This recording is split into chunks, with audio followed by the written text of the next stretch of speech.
The Bears. Because of the way they play the nickel corner here, and the nickel corner plays 88-85% of the snaps. He's got to be like part linebacker. The Bears. When you're in a scouting room, there's going to be differences of opinion. The Bears. Well, you're looking at traits, and when he tested very, very well. The Bears. Greg, why are teams wrong on quarterback evaluation so up? Number one, it's a hard position to evaluate. Former Bears scouting director Greg Gabriel talks football live every week on the Barroom Network. Also available on demand.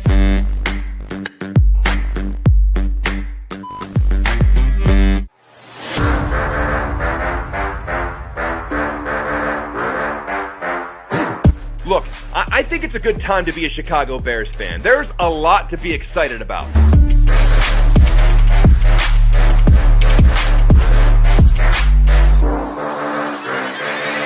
But let me tell you something. We are past the point of excuses. If things go sour, you have used up all of the patience that Chicago has to offer.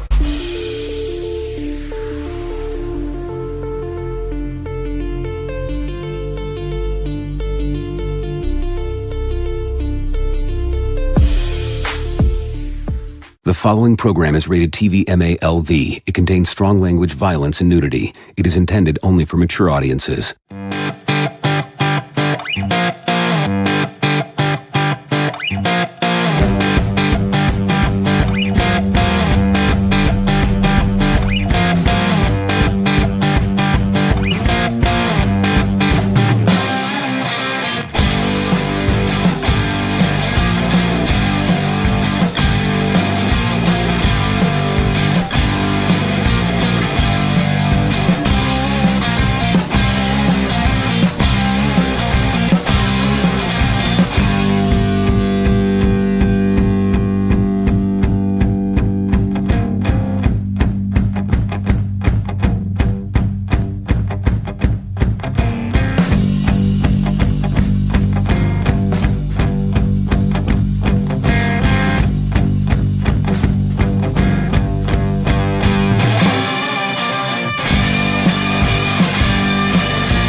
Go Barflies. Welcome to the Barfly Tailgate Show. You already know it's done by Barflies, for Barflies, and all the other Bears fans out there. Welcome back, gentlemen. I hope you had a wonderful offseason. Tooch, I know you've still been going at it week after week after week on Bear Their Souls, but I had to take some time off, go see the beach, and catch a couple fish. But now we're back at it. It's football season, fellas.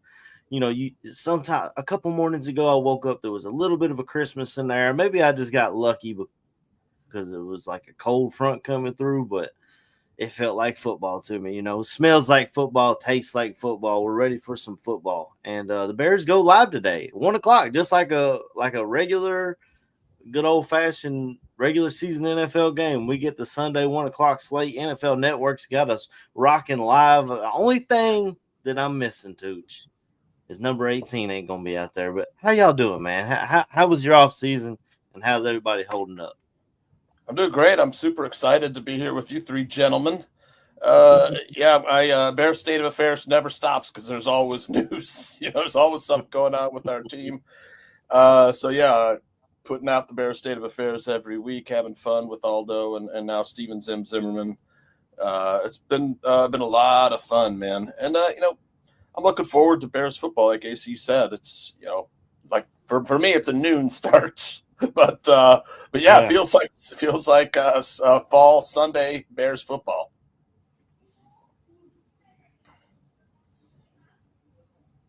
That's right. My man C-Dub across the pond. How you doing this morning, brother? How was your off season, and how you holding up? Well, for me, the off season sucks, man. I mean, I got a little bit burnt out by the Bears the end of last year. They burnt me out. They broke my spirits. They broke my computer. They were that bad. It was just terrible. And I'm so glad we're back to football. A little bit of normality is coming back. And I think we've got a lot to be excited about this year. And I'd have to say about Tooch, you've done a marvellous job with your state of affairs through the off-season. They're always entertaining, especially with Fuck Your Fist. I always like that bit. And yeah, it's just great to be back with you boys. This is like my fourth year doing the show, and it's always a joy to spend my Sunday afternoon with you boys. Make me feel old, C-Dub. You've been doing it for 4 years, so that's Yeah. Right. Where we at, KB? How many years we been doing this tailgate show? Hey, man, that's a good ass question. I was gonna say something like 4. It's got to be Well, 6, no? 6, 7. Man, it's about 6 or 7. Sheesh. Boy, we got about the same amount of time as I had kids on this world. Boy, we've been out here for a minute. Almost. Man, you know what I'm saying? Man, but you know, your boys back in the building, man. We happy to be back, man. The OG squad, man. It just feels so good to be with y'all again. Football is back, man. I can't wait to see this game today. Can't wait to talk ball with y'all boys. Absolutely. Yeah, it really does feel good to be back. I know every time I see, I rock my Billings jersey with pride, and every time I see news about Big Cuz, I tune in, and I feel like, KB, they're really trying to push him to be a leader on this team. I'm seeing press conferences with Big Cuz. I'm seeing promo videos where he's signing autographs, and they're finally realizing what we've known all along, that when you get this dude and you're able to interview him and talk to him and give him the forefront, he shines. And I know you're proud of it, and I feel like a proud extended cousin as well, because we've talked to, I've met Big Cuz when he was in Cleveland, you know what I'm saying? So it's been years with that one too. How's he feeling? Anybody know? When I last spoke to him, like I said, he said he was doing good, man. He did say that, you know what I'm saying, because of everything that was going on this offseason, that he wasn't going to jump on. But it is what it is, man. Got to let him do what he's doing. Health-wise, ready to go? Oh, yeah. He's doing good. I did see he got a little banged up in the practice, in the joint practice, but then he came back on the next play and got a fumble recovery. So, just doing work. Yep. What he's supposed to do. Business as usual. And I got to tell you, fellas, not only for Big Cuz, but from the reports of the joint practice and everything that we've seen going on, I'm freaking excited for Bears defense again. We got Dennis Allen drawing shit up, dudes that I've never heard of. Nashawn Wright making picks and making plays in practice. You got Jaquan Brisker coming back, flying around without a care in the world. We see Tremaine Edmonds making an interception in practice. I mean, I love the hiring of Dennis Allen. Every time he gets the chance to just be DC and take over his part of that. I mean, Tom Brady said it best himself. This dude is impossible to scheme against, and you love to see that. It sucks that Jalen Johnson's injured, but honestly, that's probably our deepest position on the field. So you see what Kyler Gordon can do. Tyreek Stevens got a lot to prove this year. And like I said, Nashawn Wright, a dude that I didn't even know this guy, and I started seeing reports where he's popping up all over, making plays all over the field. Tooch, what are you thinking of this defense, man? I love it. I love the fact that it allows Ben Johnson to focus on the offensive side of the ball and not have to worry about the defensive ball. I think it's a fantastic hire. Not only that, but Dennis Allen has the head coaching experience. And it's going to be a little different. We're going to get the exotic blitzes. He's going to, rush the front four and play man behind it. We played it was all zone with Eberflus, so we get to see some man-to-man, get some nice, that plays to guys like Tyreek Stevenson's strength, was a man corner coming out of Miami, and now he'll get a chance to maybe play more to his strengths. And Dennis Allen, you'll have that head coaching experience that Ben Johnson can lean on to. But man, Ben Johnson is like the coach that we've been waiting for a long time. It's just like the series of coaches we've had has just been It's been terrible. You know, from Eberflus, they mutinied against Eberflus. It was so bad. They overthrew the head coach. Before that was Matt Nagy, who came in, inherited a strong team from John Fox, you know, and then after that, it was all downhill. You know, John Fox was probably over the hill when we got him, but, you know, credit to Fox. He transformed that locker room. And then, you know, before that was what, Mark Trestman. I'm just like, we have had just terrible coaches, and now you get Ben Johnson, he's a hard ass. I love it, man. I love the way he coaches these players hard and stuff. They were asking for it last year. Well, guess what? They got it. Absolutely. Yeah. I'm so happy we got Ben Johnson. He's a guy that I watched coaching for that other team last year and even the year before. And I was like, man, why can't we have something like that? Someone like that who can draw up the plays and make the same things look different and different things look the same, and get Caleb up under center or whomever I think this would have helped Justin Fields if he'd have still been here, you know, get him up under center, run the ball, run play action off of it. And oh, man, we already saw it on Family Fest. Cole Kmet running wide open down the side. You know, he had Manon guy out there with him, too. Caleb had his choice on that play. Chris, I know you wanted to talk about this coaching and defense, etc. What are your thoughts on the defense and the coaching hire overall? I just think it's going to be a lot more of an attacking defense, like Tuch explained. You know, it's going to really try and get the pressure from the front four and the linebackers and play more man to man. Which, you know, even though we've had a good secondary over the last sort of couple of seasons, Eberflus did play quite soft. I thought sometimes with his zone, but I think really the main thing that excites me is it's like what Tuch mentioned, is that he's been a head coach. Like basically Ben Johnson surrounded himself with experience, which is a sign of a good leader. You know, like they always say, like when at school, I'd rather you ask than try and do something and not know what you're doing.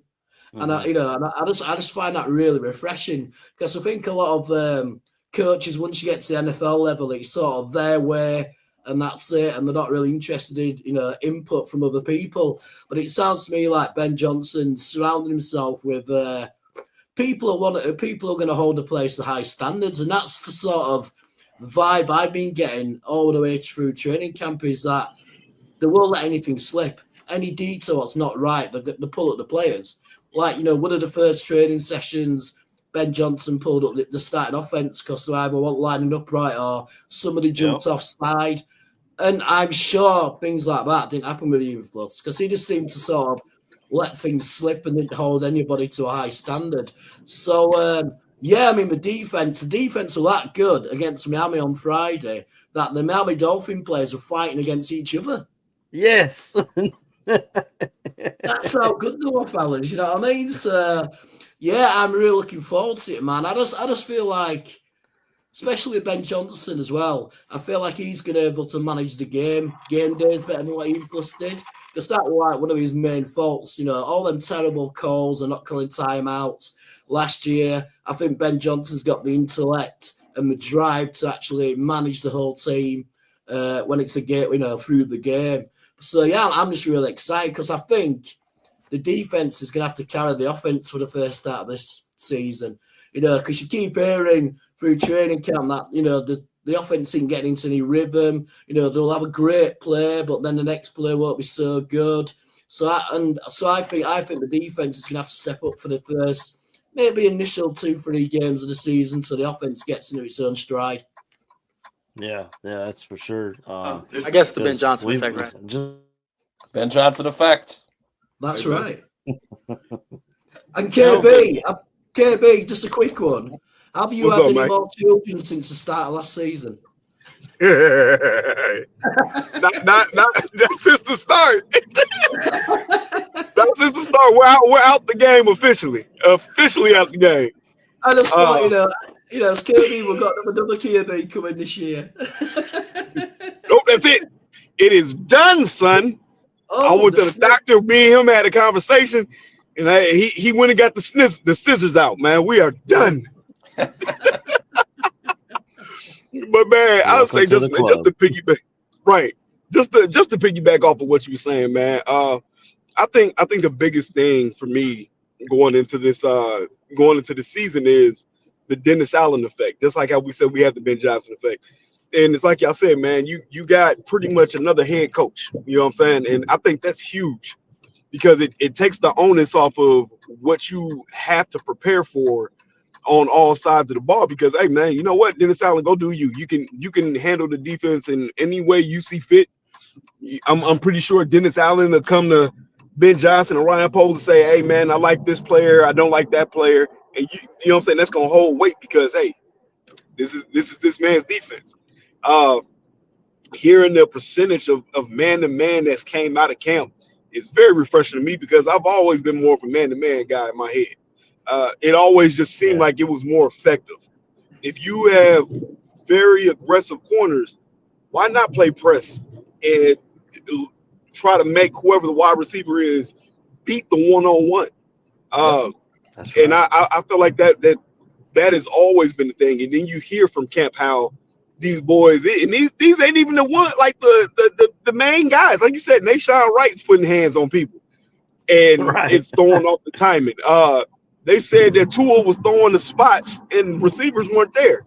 Jalen Waddle got tossed to the ground by was it Tyree Stevenson that did it? It was either Tyree Stevenson or Nashawn Wright. Somebody tossed Jalen Waddle to the ground. Like Jalen Waddle is a Pro Bowl, almost an All-Pro at wide receiver. That kid is very good. The thing that Miami has always been known for is that speed. Miami is a very fast team. They play quick. So you beating up on that offense? Oh, it's just something about that did my soul right. Hearing the defense beat up on them boys. 4 turnovers. 4. Yeah. They only scored once in the red zone. Oh, come on, man. Come on now. I tell you, talk about man pressure. As soon as he became available, they went out and signed him, Grady Jarrett. I'm anxious to see during the season if we get that pressure up the middle, right in the quarterback's face, and then you've got man on the outside. And as soon as Grady became available, they were there with that offer. So they were looking for that pressure up the middle. And Big Cuz gets a lot of pressure too. Yeah, he was one of the top 5 in the NFL with pressure up the middle. So I love Dexter it. Got 6 as well. I think Dexter got 6 sacks last year, which is great for up the middle guys. So that's even adds that we can have a nice rotation as well. Just keep them fresh. I think they're looking for more pressure up the middle. I know the 2 ends we have are bigger guys. They set the edge well. They'll get pressure too, but they're not. I don't think we'll see, I would love to see 20 sacks between Deo and Montez. I don't know if we'll see it, but I think most of our pressure we're going to get is going to come up the middle. Yeah, Odangbo worries me some. I like what Caesar says here. Montez has to ball this year. Just an update. Vizo Joe said, according to Channel 32, Caleb and the receivers are already at Soldier Field putting in some work this morning. So I guess they're running routes. And even though they're not going to play today, they're going to continue to run routes and work hard. He definitely seems like a guy that works his tail off. And he talked about it himself, about how he asked for this. He wanted this coaching. And he's getting what he needed. But the defense looks really good. I do still worry about that other defensive end spot with Dio Odangbo, if he's able to take that next step and shore up that other defensive end spot. But I think a lot of this preseason we'll be watching guys like Daniel Hardy, and we're going to want to see what Austin Booker's done with his offseason. And the guy that everyone keeps talking about is Dominic Robinson. This guy just – and not even just a little bit. It's a lot. Yeah, the off-season champion. I don't know. He is the off-season champ, What is this? He's going into his 3rd or 4th year, Robinson. I think this is the 4th year, so he should be free agent after this, unless he does something and they decide to re-sign him. Right. We've been waiting for a while for him to do something. It was always going to be something with him because remember he started off as a quarterback. Quarterback, or wide receiver. receiver. Yeah. then. Yeah, they were kind of taking a shot on traits with him, but yeah. I don't know. Maybe, I'm who knows, more man? excited Maybe the for traits Austin flipped. Booker, though. He plays great in Oh, shorts. absolutely. You know, he's great in shorts and shells, but that's it. We'll see though. Maybe he's turned the corner. Would you guys think? Yeah, it's possible we see like a defensive end signing before the start of the season. Maybe a Zadarius Smith. I know there was we had like, it was never happening, but we had the Micah Parsons talk. That would have been fantastic. I remember the last time we signed Khalil Mack. I was visiting my wife's family in the Philippines. Yeah. When we signed Khalil Mack, y'all probably could hear me from the Philippines shouting, celebrating and stuff. But I ran into the door. I said, we didn't just get Khalil Mack. Yeah, we did. Put the song on. Return of the Mac. Another Mac. Return. I mean, it would have been fantastic to have Micah Parsons, but it was never happening. But I could see Zadarius Smith, with the Detroit Lions connection. Hey, you're speaking my language, man. That's a Kentucky Wildcat right there. Yep. But and we would finish his gauntlet of all NFC North teams. He's played for all three of the other ones. Sure. Yeah, I'd be perfectly fine bringing him on over. But I just so did they re-sign Micah? Is that? Or, I mean, I feel like that's still out there. He doesn't want to be a Cowboy. He says. Yeah, but I don't think he's going to. I think they'll keep him for another 2 years. I think he's under contract. And I mean, this is what happened with Jalen Johnson to us last year. He doing the same thing. So you just don't know if this is some sort of ploy just to, get a bit more money. But yeah, it was a nice dream on it. But I don't even think we have the cap space anyway for his wage. I don't think.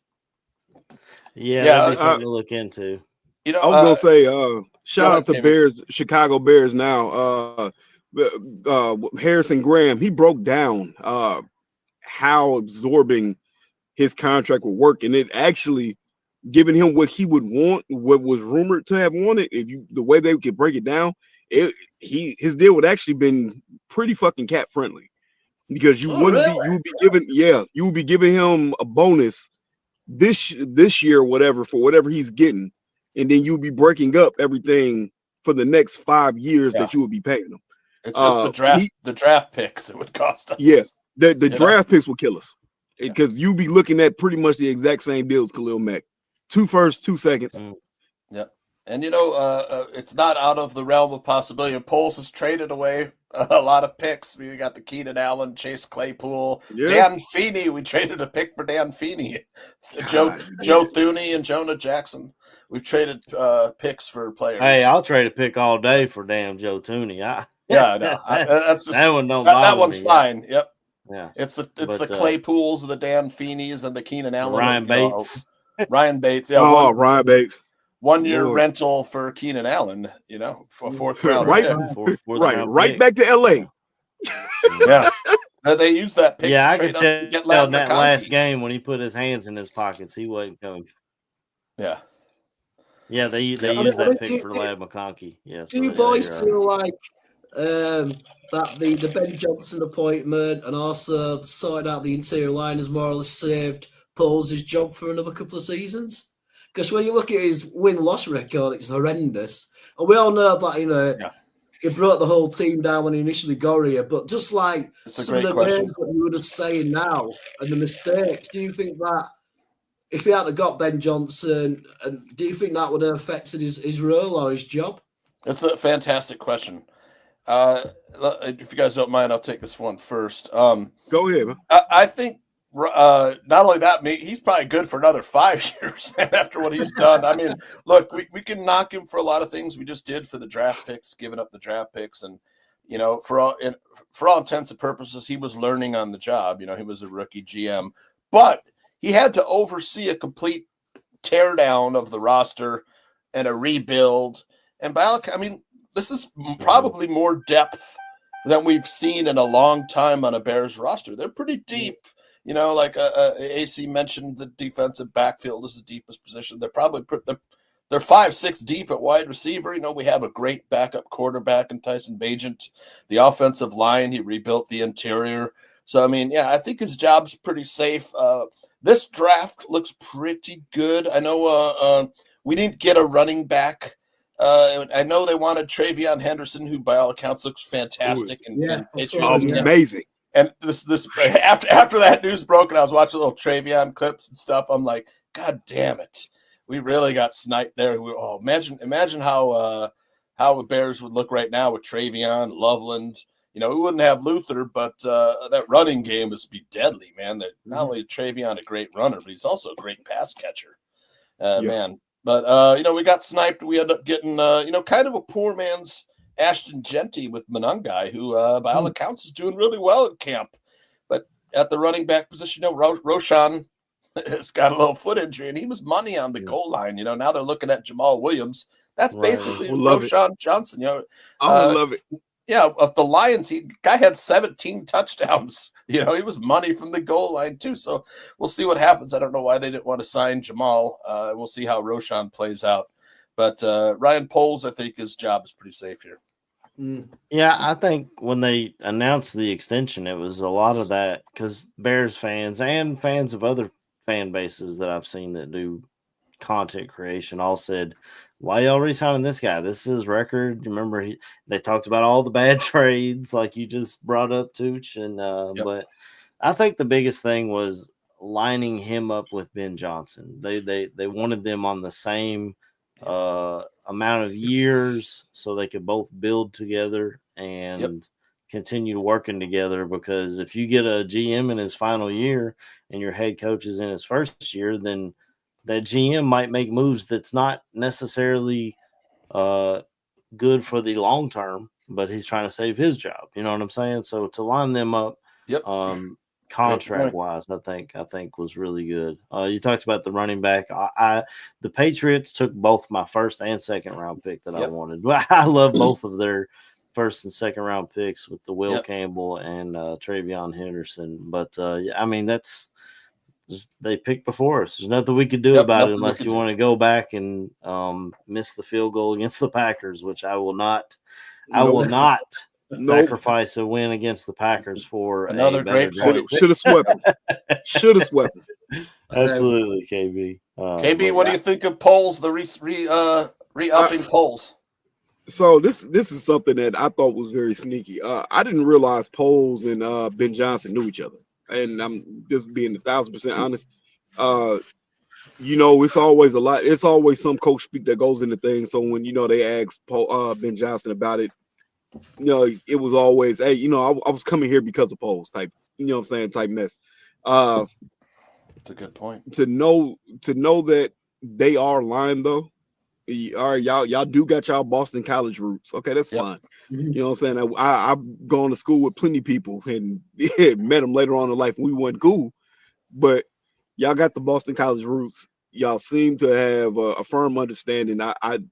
It definitely seems as if Poles is deferring more to Ben Johnson than we've seen him do with anybody else.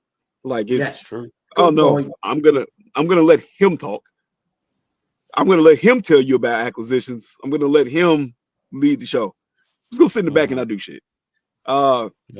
So I'm okay with everything. I was okay with the extension, because to me, then you start asking the question of who else do you bring in? Who's the next guy? You didn't hear anything else. Yeah. You can hate the man for the record. Like I said, I absolutely hated the way they did Fields. You tore a team down to the studs, and then you pretty much used this kid as a sacrificial chip to sell games. Sell tickets, because whether people want to admit it or not, you came to see the boy play. You just know something fun was going to happen. But you swing the trade. The trade went exceedingly well for what you did. You got the Caleb out of it. You got all of these second round picks out of this thing. We still paid dividends to that trade up until the last draft. You don't get Luther Burden without having the extra pick. So I'm okay with it until Poles shows me that he's totally inept at his job. For right now, like I said, he's making moves as a GM. GMs make the trades. Yes, they are responsible for help building the roster, but at the end of the day, that's also incumbent on your coach, which he did pick fucking Eberflus. But I kind of feel like his idea was always to try to get a Ben Johnson. There it is, the trade right there, KB. That's incredible to me because you look at all the players we got. Right, you look at this trade, all you see is starters on our side right now. Yep, DJ Moore is your number one, or 1A, because I'm pretty sure Rome is going to come in at some point and be a pivotal point in this offense and be number one. Darnell Rice is starting right tackle. Tyreek Stevenson is cornerback 2 until it's taken from him. Caleb is Caleb. You know, you can't say anything. And then you got your wild card, and there's Luther. Yep. Luther Burden took over a practice this past week, man. Showing they said one bad day, and he turned it around. Right. That's all it took. And they said that not only did he take over, but he looked like the best player on the field. Yeah, he's that's incredible to me. Hell, man, he probably case like I've been injured, man. He come back, probably nervous that first day. Wasn't didn't line up correct. It's a Ben Johnson. Let him have it the next day, man. Woo! I was gonna say, people got to realize, man, that man was supposed to be honest. He probably should have been the first or second receiver off the board. Yeah. Well, preseason, he was ranked 3rd. You know, they did preseason mock draft.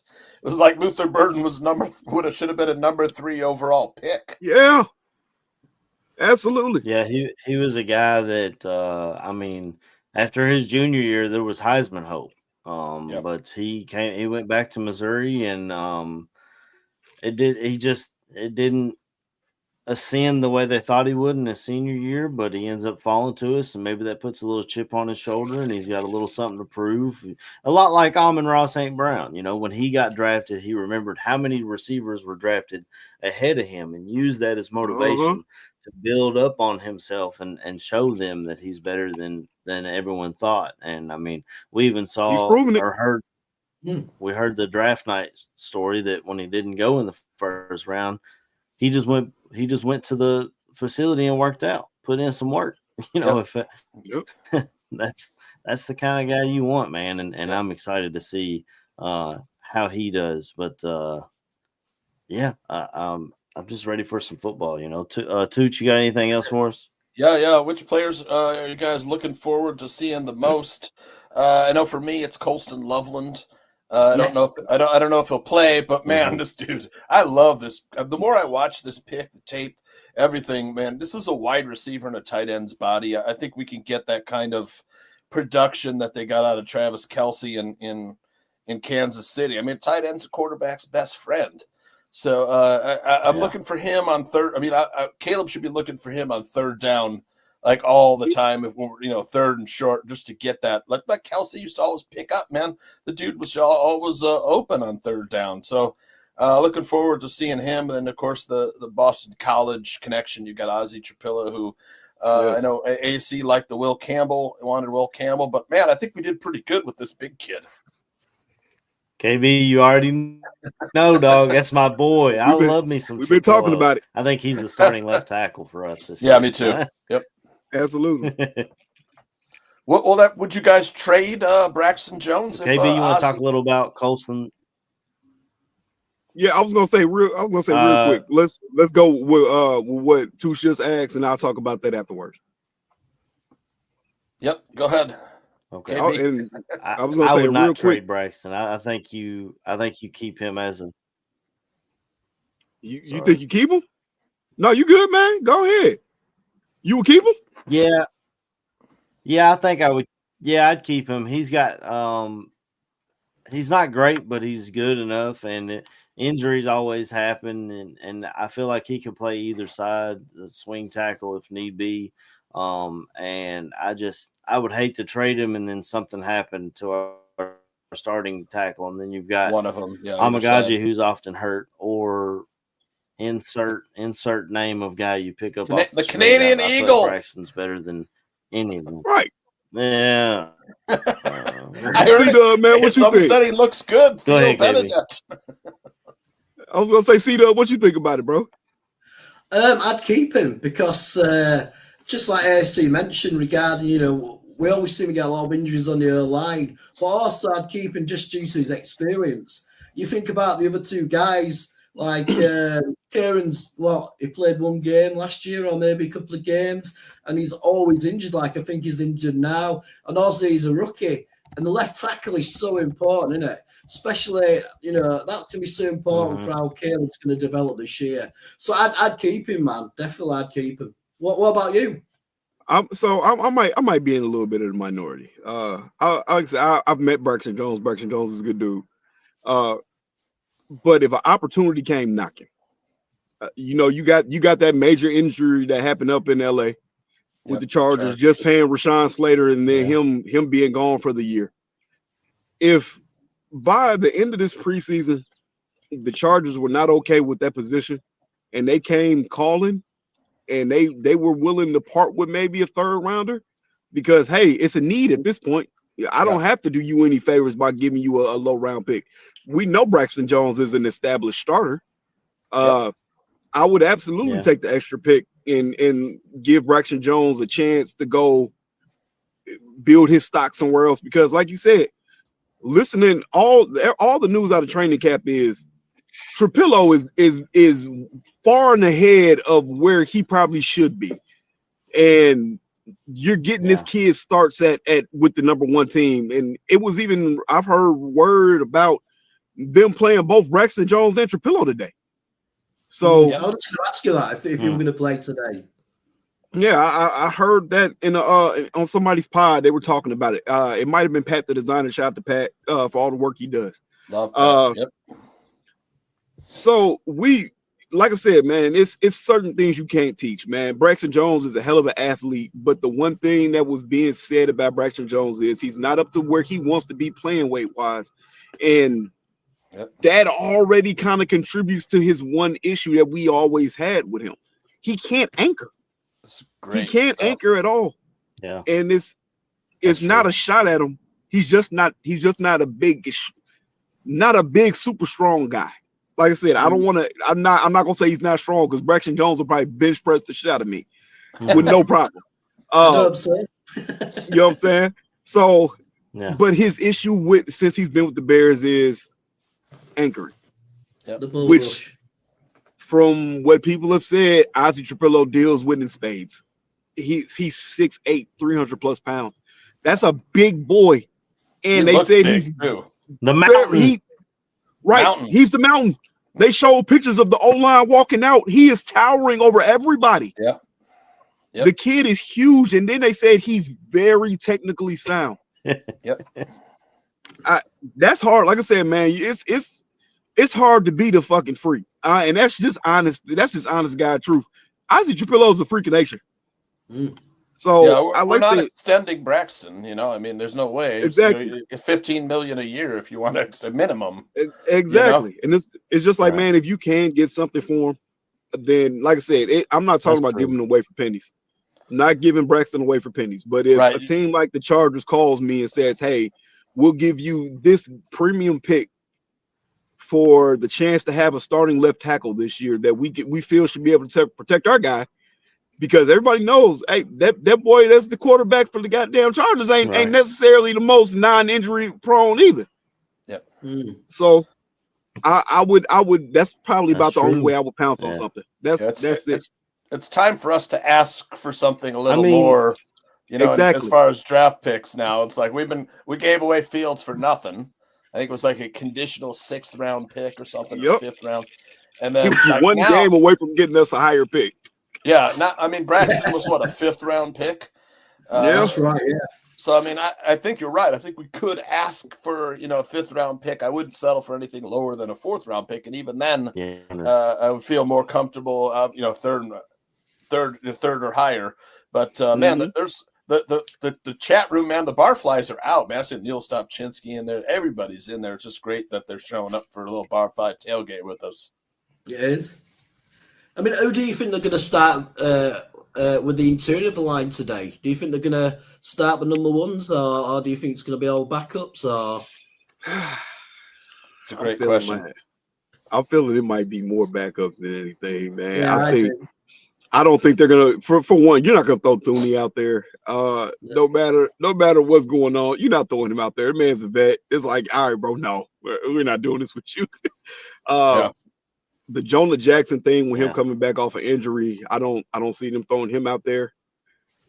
Like I said, the big news that I heard was that Trapillo and Ozzie will both be starting. I say Trapillo and Ozzie. Trapillo and Jones. I mean, it kind of makes sense because Darnell Wright apparently might be hurt too at the moment. So somebody might be getting started right. Maybe Trapillo starts at right tackle. You go from there. Oh, and then you see the comment from Viz Joe. To me, that's how it's supposed to be, Joe. Braxton should look better than Trapillo. He's been doing this for some years. He's not a rookie. Right. Yeah. They don't really have a lot of guys that, if they don't play Braxton or Darnell, there's really just Ozzie and I see Joshua Miles and Theo Benedette after that. There's not a lot of tackles on the roster.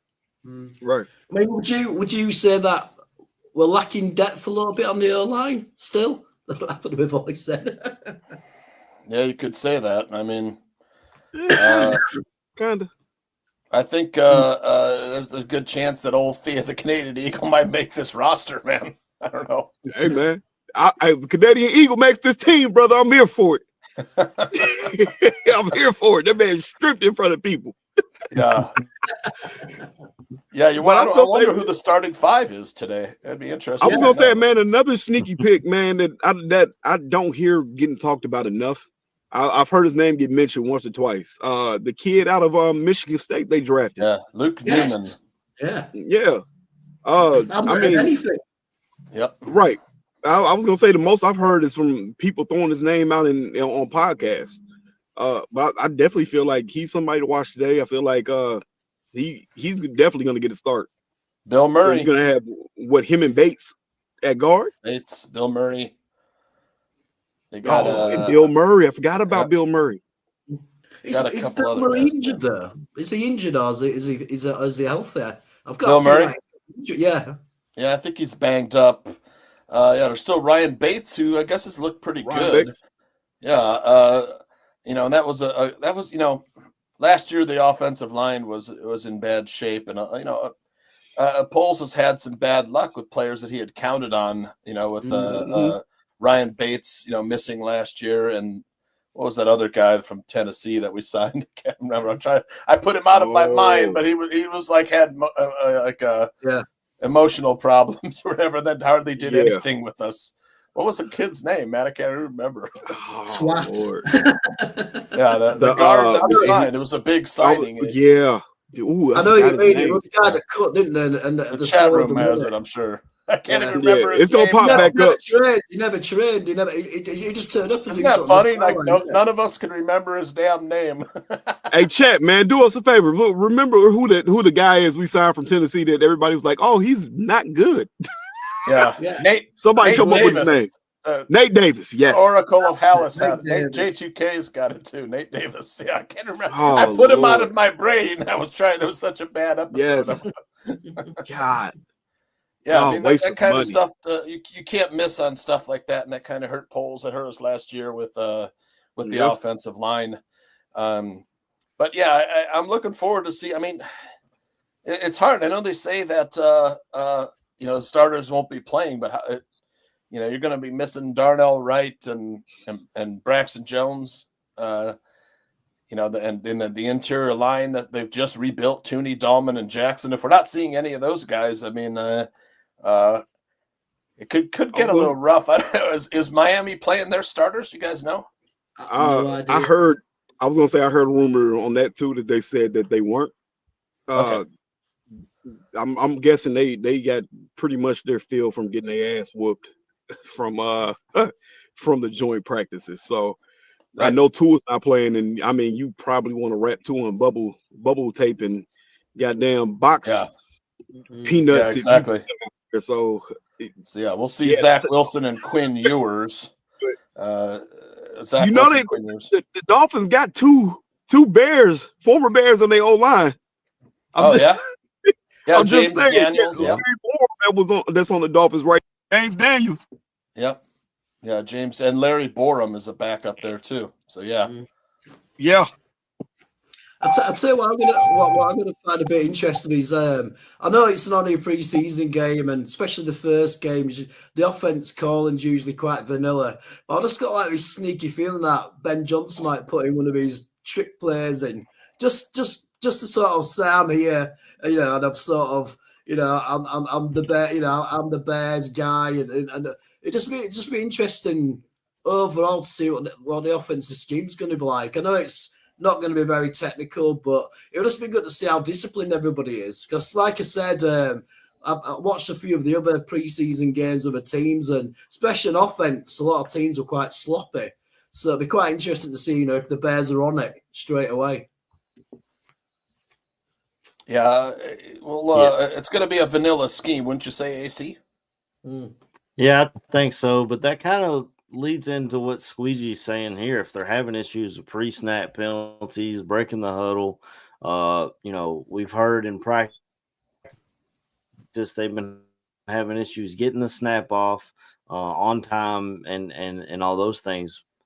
Why are we not playing any starters? Even if they're just in for a series, I get it. The joint practice, you're able to manipulate and do the things that you think you can do. But since Ben Johnson got here, he's talked about it being a race and every rep matters and all this and that. Why don't these reps matter then? Why wouldn't you want your starting quarterback in there with your starting O-line, at least for a series?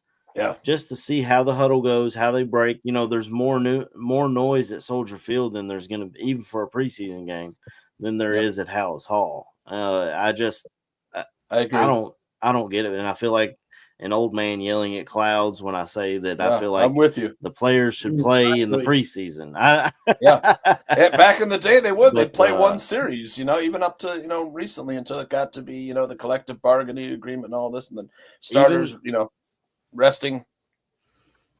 Say I'm partial to both sides because I kind of get it. But different teams do it differently.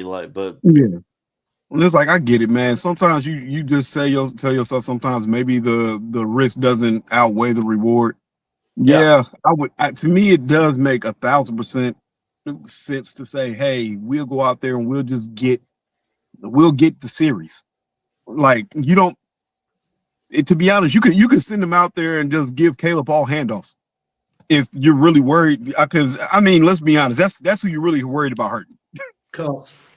So if it's that serious, man, just go out there and give them all handoffs or let them throw a screen. You know what I'm saying? But to me, it's all about being able to get in and out of the huddle, because if that's your issue, that's not going to fix itself by being on at training camp. That's not going to fix anything. You have the biggest issue you had with it is when you went to Family Fest. Family Fest was pretty much a simulated preseason game. The thing as well, KB, is what I've noticed over the last couple of years with the Bears offense is because they don't play the starters, our offense has been so slow out the gate. And let's be honest, the last couple of seasons have been so slow out the gate, and the defense has had to carry them. So I think there's probably more chance of them doing it in the second game against the Bills with the starters. But I do think they do need at least one series under the belt, if in the preseason, because there's nothing like game day. There's nothing like taking that hit, the atmosphere, just going through the process, what you're going to do on game day. So I can understand the first game of them not starting, but by the time it gets to the game against the Bills, I'd like to see them at least a couple of series, really, ideally, just so they're not starting on a back foot. Yeah. Yeah. I think they've got joint practices with the Bills too, don't they? Yep. That's right. On Friday, yeah. Yep. Yeah, the Bears were allowed an extra week of training camp, I think, because they had a new coaching staff, if I'm not mistaken. So that'll help. Caleb Williams, though, he could use a little bit of work live action. I know they felt that they got all that through the joint practice, and this is kind of more, more of a get the backups in time. Okay, I was gonna say apparently they were a perfect 3 for 3 in the red zone drills. Yeah. I know people said that he might have been picked off or whatever the case was, but it was like whatever after the negative play he came back and threw a 70-yard bomb to I think OZ. And then, like after that, the next play was him connected with Colston Loveland. It's like, bro, what do you want from the man? Yeah.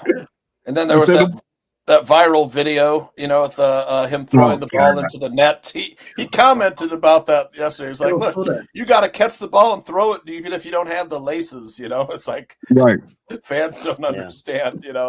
That's the drill. And he's mad at himself. And if you miss the net or whatever, you have to jump around. Doesn't know what he's talking about. Right. Yeah. Well, he's a wanker, isn't he? We all know he's a wanker. Big time. And it's funny how that clip went viral, but the other clips of him throwing it into the net didn't go viral. Yeah. Yeah, when he threw it to his left, yeah. Of course ridiculous. How motivated do you think this Bears team is today just to get Ben Johnson his first win, I think they're going to be very motivated. I think so too.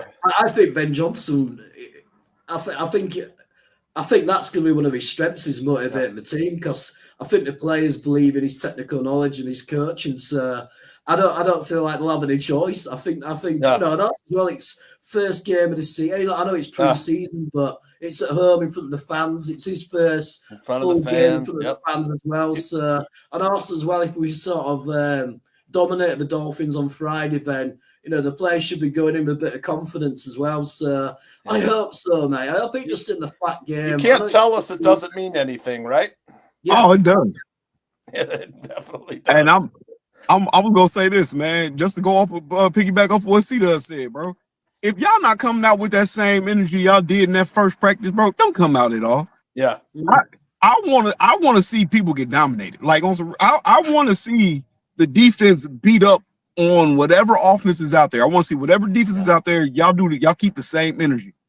Don't say that y'all just did it in the practice. I want the same energy of, oh man, this defense, they look like they're the renegades out there. They look like they're borderline dirty. I want that defense. Yeah, I do. I want that, man. We getting chippy after you know what I'm saying, within the reasonable bounds. We're chippy at the plays. You know what I'm saying? You might see an extra pop or two. I want that defense, because that sounds fun to me. Because hey man, look, go out there and be y'all. Beat up on some people. That's what you're supposed to do. Yeah, I think that the Dolphins actually is one of the teams that may be looking for a new head coach at some point in the season. I like Mike McDaniel as a person, and he seems really smart, but it almost feels like Tressman, right, Tooch? Like he just doesn't have a handle on the locker room, and the guys just kind of do whatever they want. Tyreek Hill, you can show up if you want to. If you don't, you can start a podcast. You can talk to media. You can question my play calling, whatever you want to do. It seems like a train wreck down there. Yeah, I agree.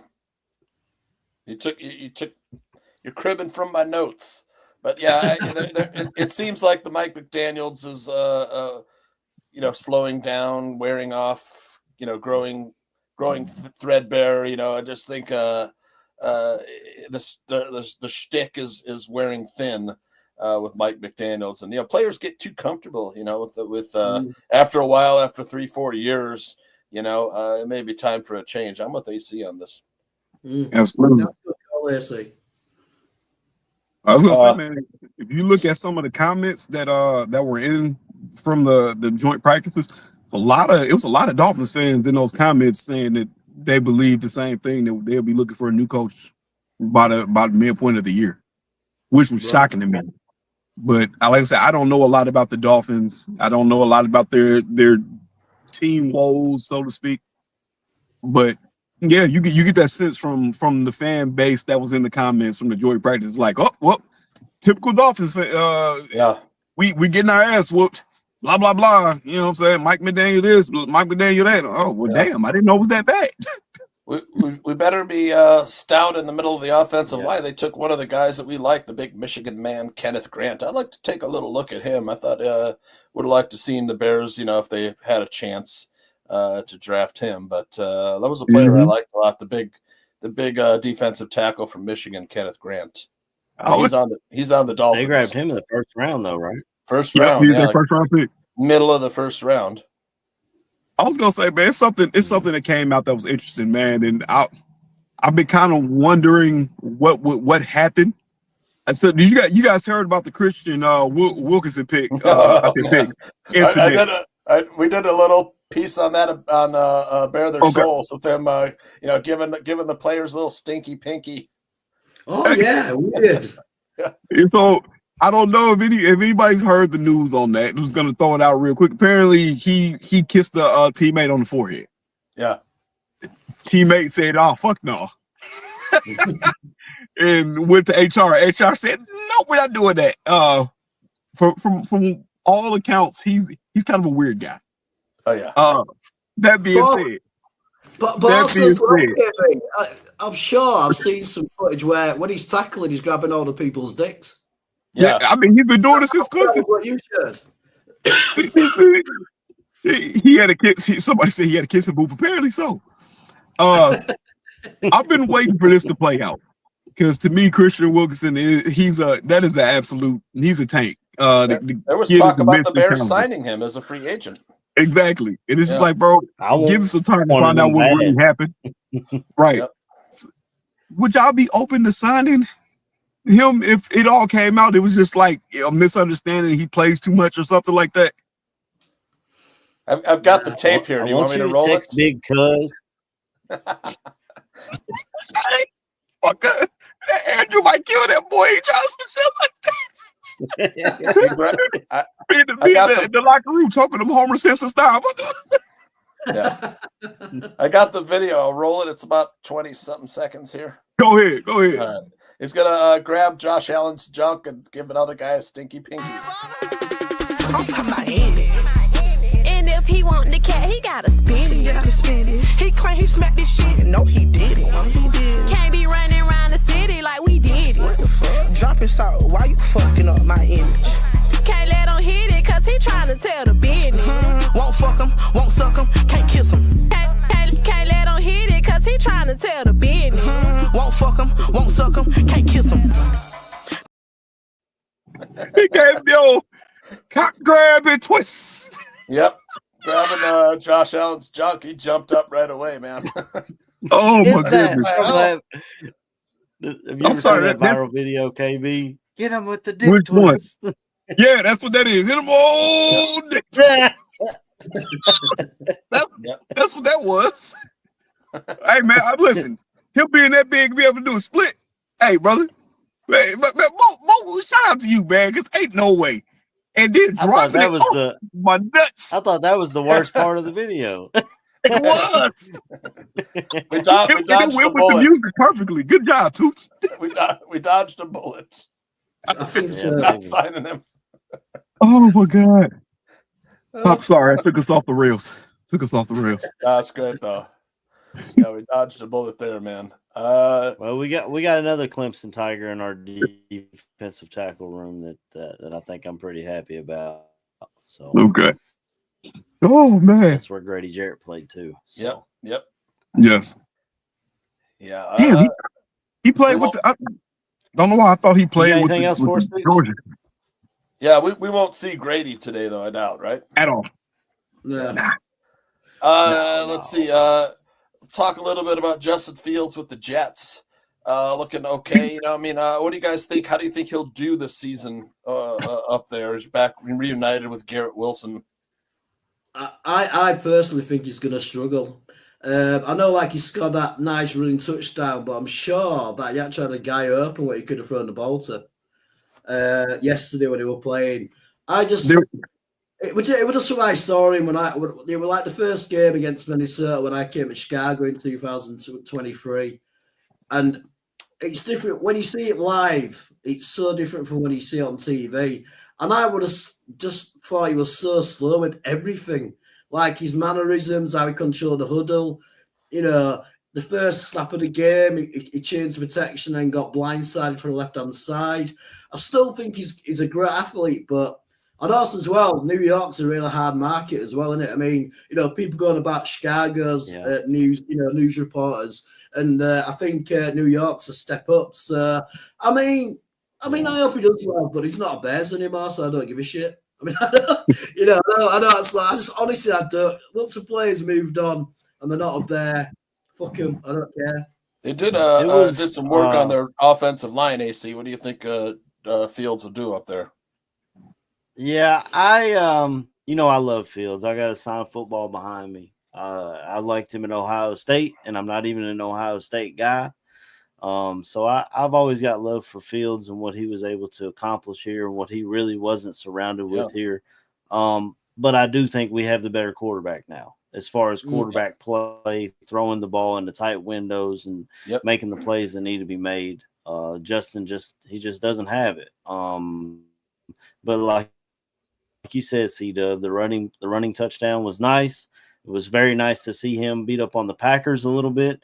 And, buddy, the Packers, look, you talk about sloppy play, C-Dub. That was a sloppy-ass team yesterday. They dropping balls. They might have one receiver that can catch. And I was saving that for last. Richard Hightower saw the oh, my bad, Tooch. No, that's good. No, keep going. The gun every time. No, it's all right. There's plenty of room to roam there. I'm sure Richard Hightower saw them drop that fumble and started like, okay, now we know what we got. But yeah, I mean, I'll always have love for Justin, but I don't know if he'll succeed completely up there.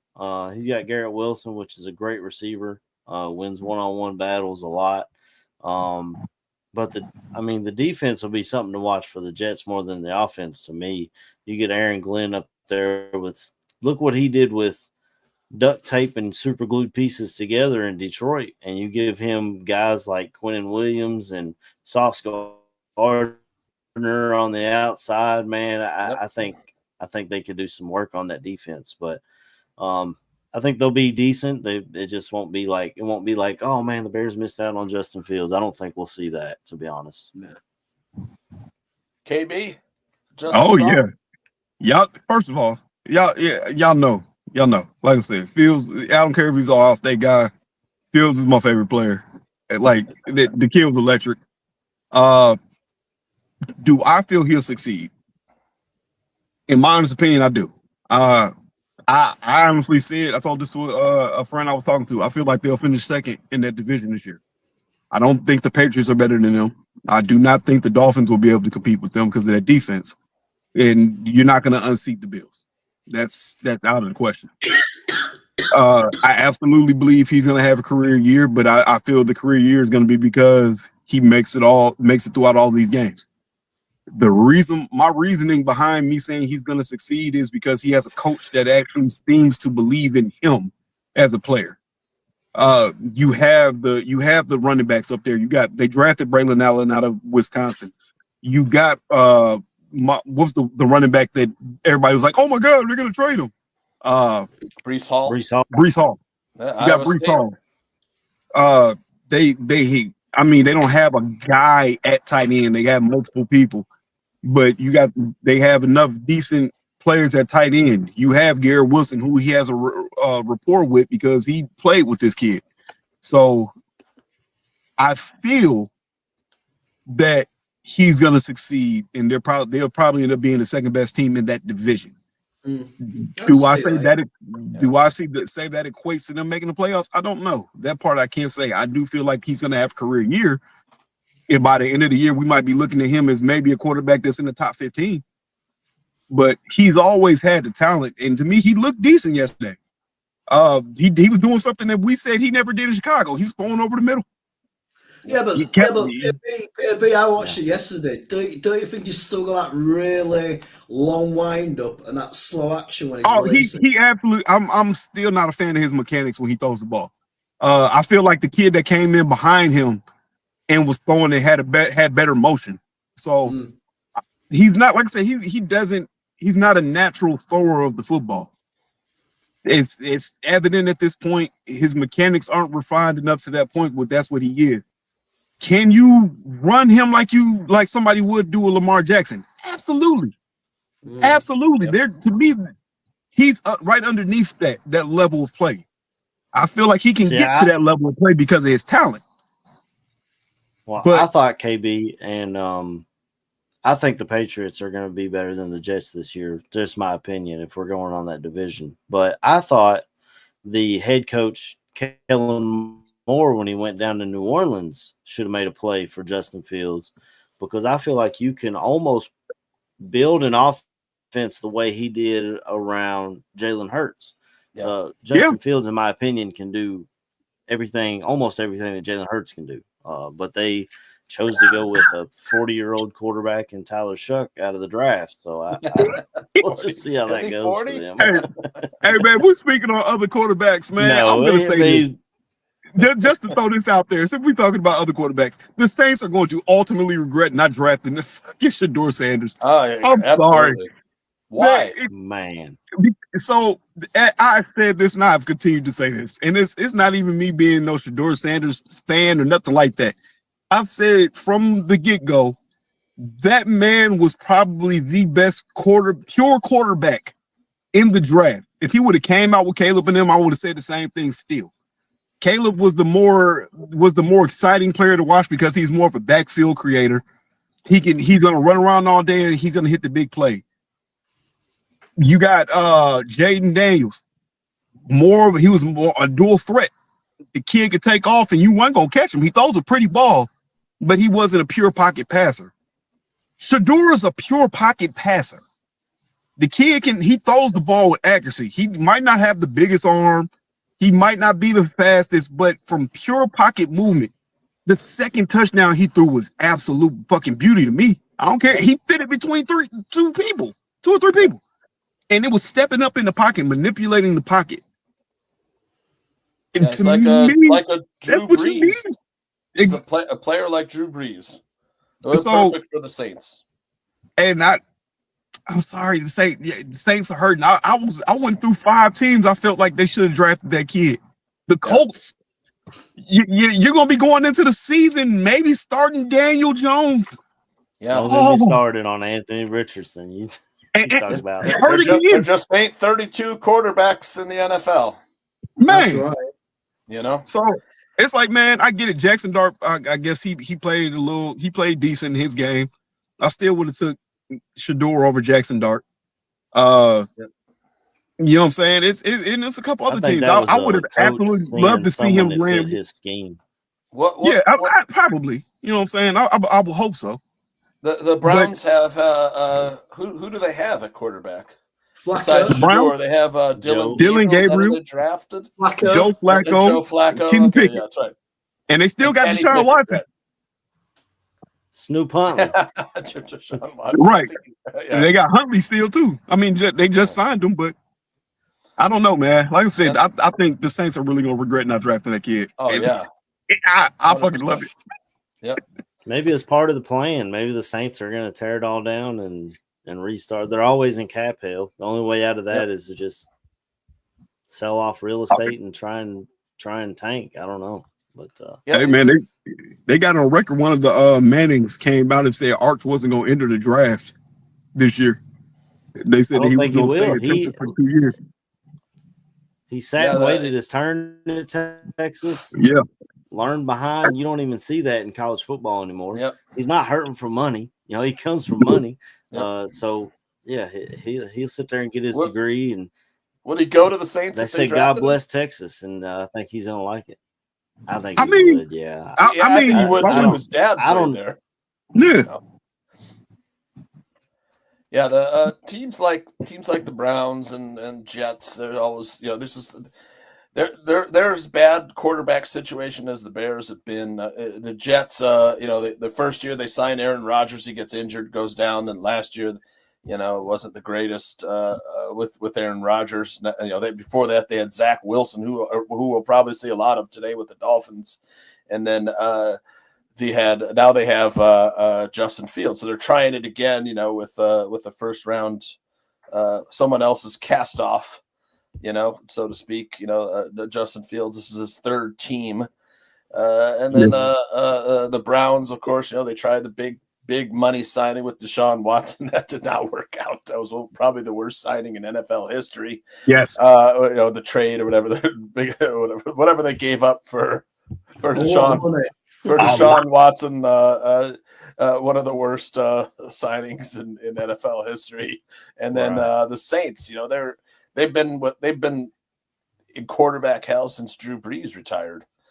Things aren't as bad for the Bears as they are for other teams now. My one note I had was Kyle Long came out recently and said the NFC North is wide open. I would agree with that. JJ McCarthy, we don't know what he's going to be now. Minnesota won 14 games last year. They're still a notch above the Bears, and Detroit won 15 games last year, and they're the team. They're the champs until someone knocks them off. And the Packers look like they've regressed a little bit, but once the season starts, they made the playoffs. They won one playoff game last year. So what do you guys think? Is the NFC North wide open? I think it is too, and I think one of the main reasons is due to the brain drain what's happened in Detroit. I just can't see how that coaching staff is going to be as good as it has been for the last couple of years. And I know, I quite like Dan Campbell's sort of his attitude and the way he does things, but Ben Johnson was like one of the best play callers, in the league. And I just don't see how you can replace that with somebody who's not been a coordinator before. I just can't say you can replace that level. Regarding the Packers, I think it's a lot of it be down to the QB. He looked absolutely horrendous yesterday. Absolutely horrendous.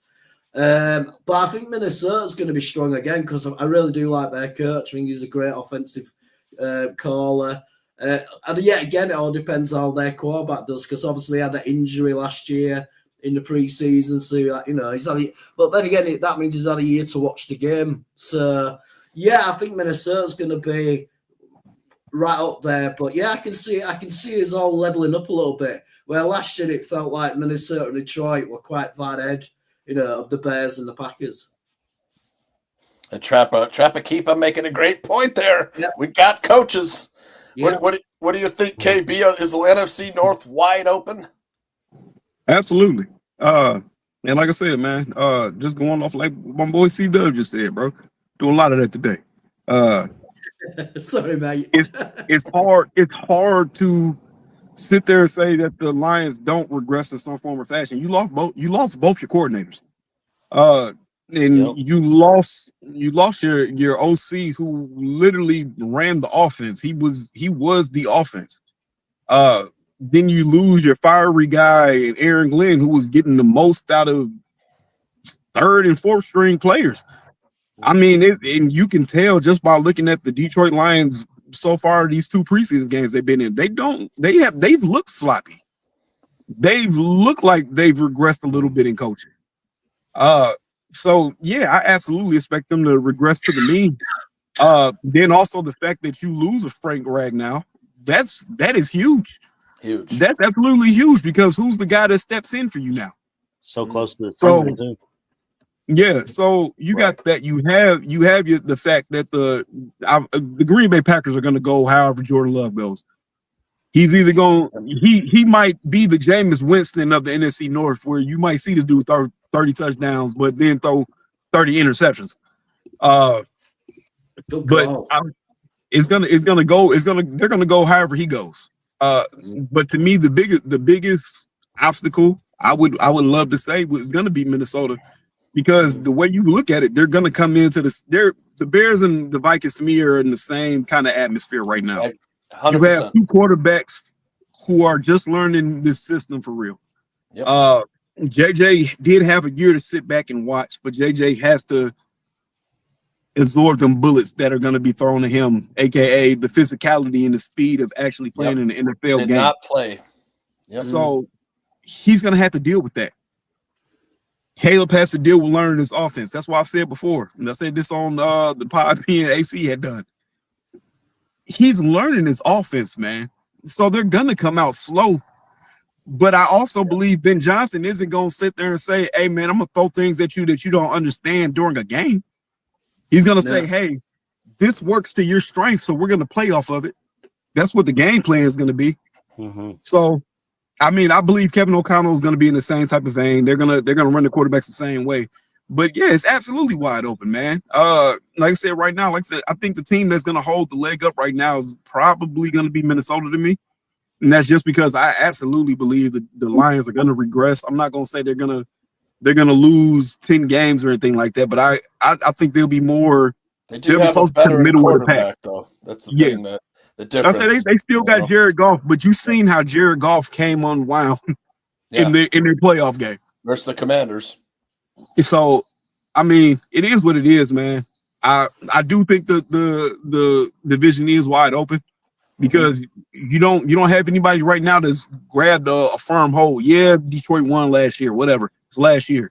We've seen teams go from first to last. It's like we've seen teams go from last to first. Yep. Go ahead, AC. AC, before you go, I wanna just tee it up for you a little bit. With the NFC North, last year, many people consider the NFC North to be, one of the best divisions in football, with 3 teams making the playoffs last year. I'm not so sure this year that will be considered the best conference. I think maybe a lot of these teams will be beaten up on each other. Maybe we'll all be around 7-10, 10-7 in there, something like that. But again, like Kyle Long said, the division's wide open. How are you feeling?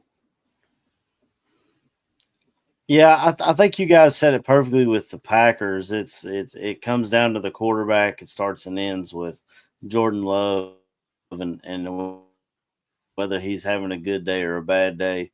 The Lions, it just remember when the Eagles went to the Super Bowl and then they lost Shane Steichen and they lost Jonathan Gannon to go be head coaches, and then they regressed. I think they may have still won the division, but they regressed. They were just happened to be in a bad division. I feel like the Lions are in store for that. You lose your offensive coordinator, like KB said perfectly, the guy who built your offense, which is why I'm happier about this than I was the Nagy signing, because Nagy was bringing someone else's offense, and Ben Johnson's bringing his offense. He is building. He wasn't even really the OC. Right. And then like KB said perfectly, the defensive coordinator Aaron Glenn was running the defense that was held together by duct tape and bubble gum last year. 16 guys on IR, and they still make the playoffs. So you lose both of those guys, and they look sloppy. They look, and they chose not to do. Was the first week of practice? The Lions chose, no, we're good. We don't need to practice. You're installing new offense and new defense, and you choose not to have as many practices under your belt as you can. You chose that. I get Dan Campbell's a player's coach, but I feel like that was a mistake. And then, with the Vikings, it's not – Kevin O'Connell's great. He's the coach of the year. But to me, even if JJ has a good year, Kevin's going to get all the love. But the defense – with Brian Flores and the pieces that they traded for, their only question mark is in the secondary. But the way Brian Flores runs a defense, he's going to put pressure on you. So you don't have to have Darrelle Revis on the outside. You can have makeshift parts and get by with it. I think that's a big thing that a lot of people forget about with this Vikings team. I think you made a great point, Tooch, about 3 teams making the playoffs and NFC North looking the best. I think both North divisions are kind of going to be the same, where they beat up on each other, and whoever wins the divisions maybe 10-7 and might be the only ones to make it out of that division. And it's not saying that that's a bad division. We're just beating the hell out of each other. Exactly. I think it is wide open, though. Yep. As far as Ben, you made some great points with the coaches leaving the Lions, and Aaron Glenn, a hell of a coach, going back home to coach the Jets. I mean, he was a Jets cornerback, right? Played cornerback for the Jets, going back home. And then Ben Johnson. We were never going to get Ben Johnson before last season because he was sticking around to see if he could win a Super Bowl with the Lions. And preseason, it looked pretty good. The Lions were, up there, to make the Super Bowl before last season. And again, they made the playoffs again. And finally, when Ben Johnson did become available, he was good. There was a whole question with the Bears. We never paid a kid. Ben Johnson could ask for whatever he wanted last offseason, and the Bears would give it to him. And that's what happened. We ponied up for the coach. And I feel really great about this coaching staff, man. I haven't felt good about a Bears coaching staff since Lovey. and we've never really hired the big name since, Ditka. I guess Wanstead was the hot coordinator name. We went and got him. But this coaching staff they're just different. He's assembled a lot of great position coaches as well, not just the defensive coordinator. We kept Richard Hightower, he's survived 3 regimes now. He came in with Matt Nagy, and he survived there and survived after Eberflus. So there's some continuity on special teams, which I like. And then the position coaches like Al Harris, Antoine Randall, Eric Bieniemy. These are all really quality coaches, man. I feel so good about this coaching staff, which is why I feel that the Bears, if they get some lucky breaks, I think that they could be in position to win this division, or at least get a wild card. But this is a tough schedule. It is. It's the one caveat would be the schedule is not doing the Bears any favor this year. It's the first year for a lot of people in this position. Caleb Williams learning the office, Ben Johnson learning how to be a head coach. There's going to be peaks and valleys, but man, I'm excited for Bears football. I know you guys are too. Yeah, me too. I am very much. Yeah. Let's see what else I got here in my notes. The Roschon Johnson foot issue, a little concerning. The Bears went and signed Britton Brown. Kind of would have liked to have seen him sign Jamal Williams instead. I was going to say, did they actually sign him? That's what I heard. I don't know. Okay. I seen a rumor saying that it was more likely that they were going to sign him. It's hard for me to find anything about Britton Brown. I don't even know how big the guy is. Is he a larger back? Yeah, all the backs that were brought in were all power backs. They're all downhill runners. All right. So looking for someone because Roschon, man, he was money on the goal line last year, man. I forget how many. He was one of the best in the NFL at converting on the goal in the red zone goal line carries. It's just the injuries, though, isn't it? And is he gonna suffer from concussion again? And but he was very effective, like you said, around the goal line. So it'd be a shame, man. If you don't get manage to keep himself fit for this season. Yeah, and then another thing I wanted to talk about was the signing of Drew Dahlman, who was one of the better centers out there in free agency, and Ben Johnson and the Lions ran outside zone at the 3rd highest rate in the NFL. So what they do? They went out and got the center from the team that ran outside zone the most in the NFL, the Atlanta Falcons.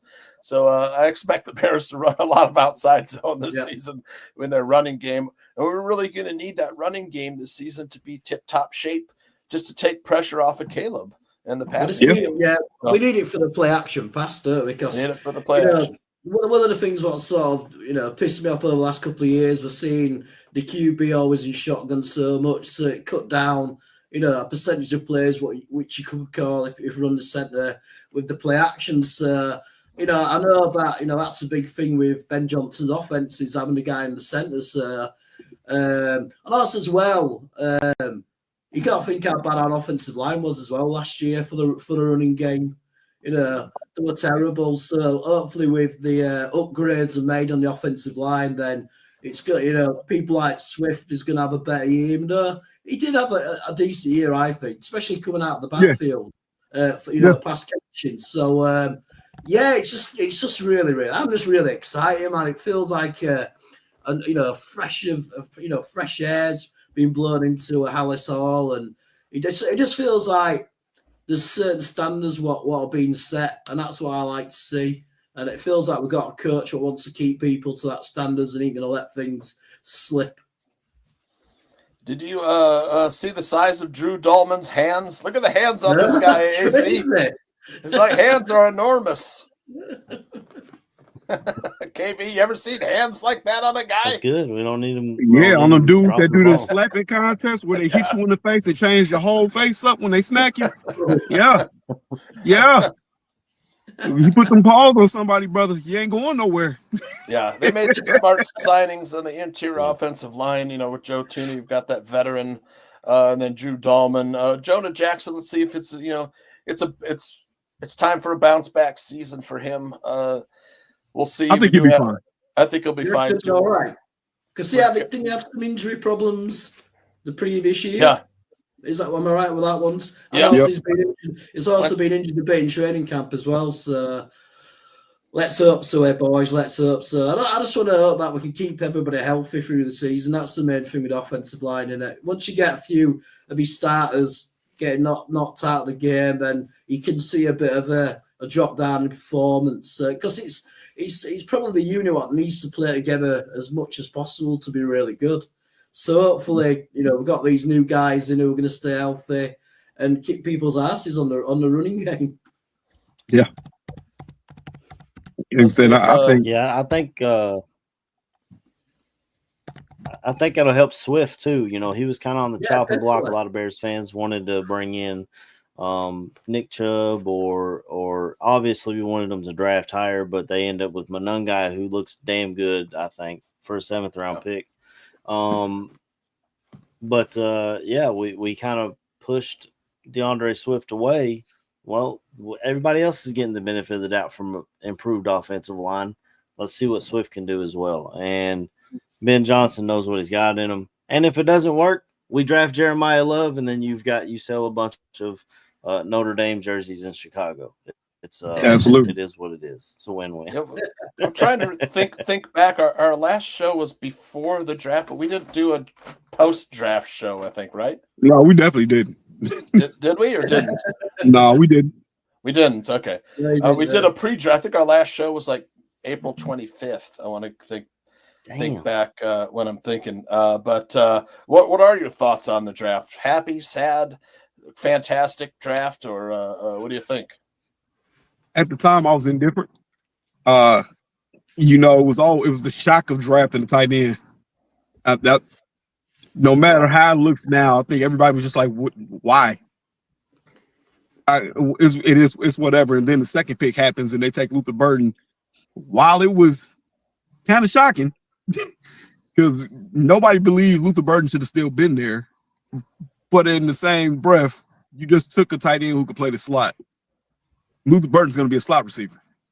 So it's like, we just wasted 2 picks almost. And then you draft Ozzie Trapillo, who at the time, I didn't know who the hell Ozzie Trapillo was. You had Ursery on the board at the Luther Burden pick, and you don't take Ursery. And it's like, all right, man, so now we're just drafting a draft. And you start listening to some of these guys talk about, they panicked and picked Trapillo. And then, the rest of the draft starts to unfold the way it does. And it's like, okay, we probably got an edge draft. But, I mean, hindsight being 2020, the draft seems pretty damn good right now. I want to see it out on the field, but everything out of practice, pretty much all the draft picks are doing something. Monungai has gotten into the good graces of the coaching staff. Luther Burden is Luther Burden. He was a first round talent. Colston Loveland came back from the injury and showed why he was a first round pick. And then with Ozzie Trapillo came in and he's fighting for first team reps. So at the time, like I said, it was like who are some of these guys? Ruben Hippolyte, I never heard of him. Yeah. And like I said, all things being said, they love Ruben Hippolyte. Yeah. But I don't know, man, somebody else go ahead. I mean, you know me, guys. I'm not a massive college guy, just due to me being a lazy bastard, basically. but like when they choose Loveland now, like a tight end first round, because you never really hear that happen. But then when I sort of looked into Ben Johnson's background, he was a tight end coach for many years, and also how the Detroit scheme was as well. But I think since he's been healthy, he's lived up to that first round, level. I mean, I kept thinking, are we going to get a defensive end? Because, we're all worried about, we're going to have opposite Sweat. But I think overall it was all right, but I thought we could have maybe gone for a defensive end. That would have been my only sort of gripe, really. Mike Green, man, are you seeing that shot of him on God, that and angle. his foot straight up and his whole body's like, hey, man, I've never seen a guy bend like that. Hey, man. Yep. That kid, Mike, I said He that went kid. to the Ravens, right? Yep. Yeah. Man, the Ravens always make great picks, man. they do what the NFL expects them not to do, and it works out. Right. I mean, Mike Green's his issues were nothing on the field. It was just he had sexual assault cases in 2 different schools against him. It's hard to take a chance on that pick. But if you're the Ravens, go for it. But I was gonna say, just to go off that real quick, AC, because they said that he didn't necessarily have a case at Marshall. Isn't that where he went? Yeah, Marshall. It wasn't necessarily he had a case at Marshall. It was that when he came in, they said, "Hey, we need you to do all of this because we don't want that to be a problem." That's what I heard. I don't know if it's true or not. And where was he before Marshall? Was it Michigan State? No. No. I thought it was a big SEC school. It was either Virginia or Virginia Tech. One of those. Yeah, it was Virginia. Okay. You're right. Yep. But go ahead, AC. But the guy I wanted, Mikael Williams, goes right after us to the 49ers. But from all accounts, Colson Loveland was the belle of the ball. There was trade up positions and people calling, and as soon as Colson went off the board, the phone stopped ringing. So obviously, these guys who watch tape and want to pick the best player, they all loved him, and they know a lot more than I damn do. Second round, Luther Burden was a throw-in pick, it seems like. But the offensive tackle, Trapillo, I'm not going to act like I knew anything about him before they drafted him. But when I saw his measurables, I was like, I can work with that. I would love that on our blind side. I said it immediately. Exactly. Hippolyte, I didn't have a clue about him, but they said that he ran if he would have been at the combine, if he would have been invited, he would have had the fastest 40 time at the combine. So you throw that at linebacker or safety or whatever, however they want to use him. That's crazy. Yeah. I think it was any position. But you throw that kind of speed out there, you can't teach that. You know what I mean? They can mold anything. They can't make you run faster. And Zay Frazier's a big corner. Tall wise, he's skinny. He's like Slender Man out there, but he got height to him. They seem to like that. So I was indifferent about it at first, but the more I look at it and the more I see it on the practice field, I may have overreacted a bit. But there are guys, like I said, the Patriots sniped me twice. I liked both of their first picks, but you can't just force yourself to pick higher. It is what it is. Yeah, all right. We got a lot of nice questions from the chat room, bro. Should I lay them on you? Yeah, let's knock a couple out real quick. All right. Who gets the first score for the Dares from Squeegee? Bird. Oh, nice. Bird. I reckon it'll be the rookie running back. All right. What do you think, AC? First score. I think if they play him, it's going to be Zacchaeus. He's been tearing it up in practice. Oh yeah, and I think they might give him a shot. Yeah. Well, I don't know if he'll even play, but if he does, that's my pick. I hope he's playing. I'd like to get a little. I'd like to see OZ out there. Since he's not playing, it won't be Darnell Wright catching a touchdown pass. But I think it'll be. Tom, I'm going to go with Bajent on a quarterback keeper. Oh, okay. I like it. I like that one too. All right. From Ravi, do you guys think Manange can be this guy's Jordan Howard surprise pick? I'm going to go with yes. I like it a lot. Poor man's Ashton Genty. Yeah. Yeah, absolutely. I think that's a perfect comp. I think the way he plays, even that's a perfect comp for Manange. Yeah, if they use him right, I think we'll have a steal on that. Yeah, I mean Jordan Howard, a little bit bigger player, but yeah, he got treated wrong by Nagy, man. I mean, those sideline clips of like Nagy, I'm going to get you going, kid. I'm going to get you going. They never did. He traded him away. That was it. You know, it's like that was at one game. I forget which game was against the Ravens in overtime, man. The Jordan Howard, man. Fantastic. Yeah, he had good games against the AFC North because I remember him against the Steelers having a big game. Yeah, he had a separated shoulder in that game. You could see him like turn to take the hit. He didn't want to hit that shoulder that was injured, man. Yeah, I mean that to me, I love players like that with heart. With heart, like he had a big heart, man. I miss Jordan Howard. All right, this season does Caleb go for 4,000 yards? Yes. I think so too. Yes, he needs to. And this last one from Flex Diggs. Really like this question. Who's your sleeper to make the team? Wow. Nashawn Wright. Man. That's a good one, man. He's like a clone of Zay Frazier. Yeah. He's out playing Zay.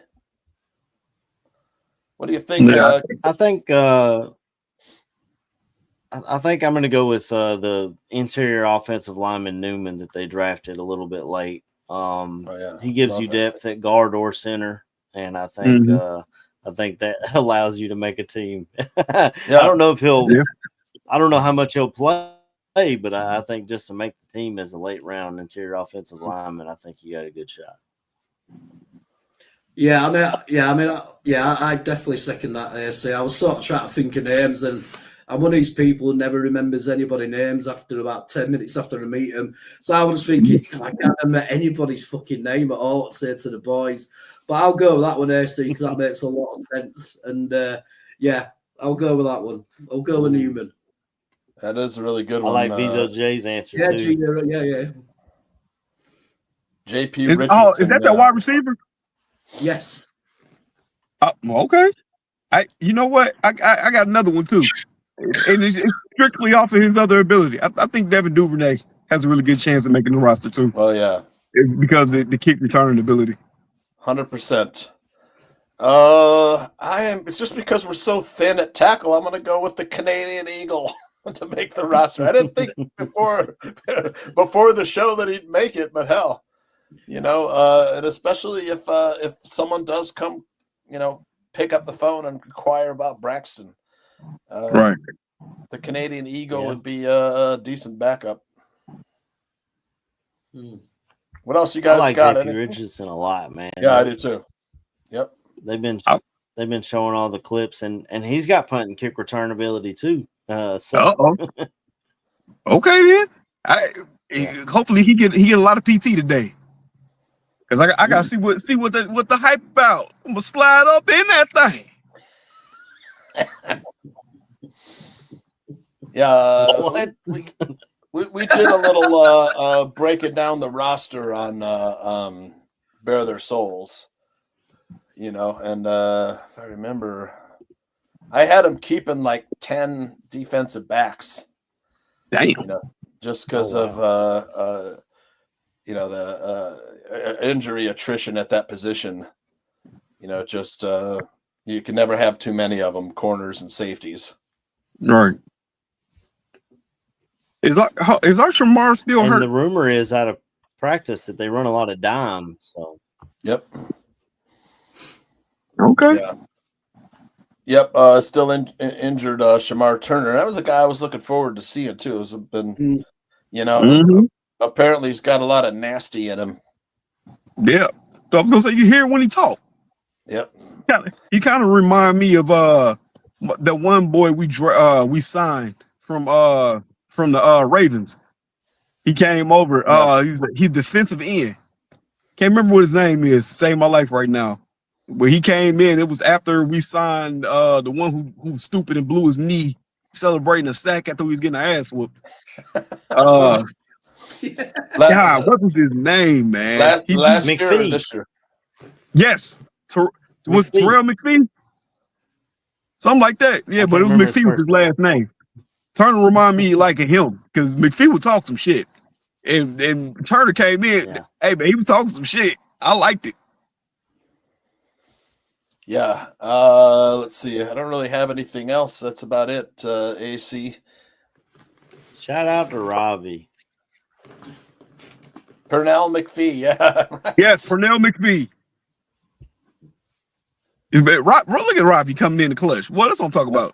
Pernell McPhee. Was he like Arkansas or Kentucky? Pernell McPhee was an SEC guy, I think. Yeah, I believe he was the SEC guy. He won Kentucky though, because my boy AC would have creamed his draws over him if he came.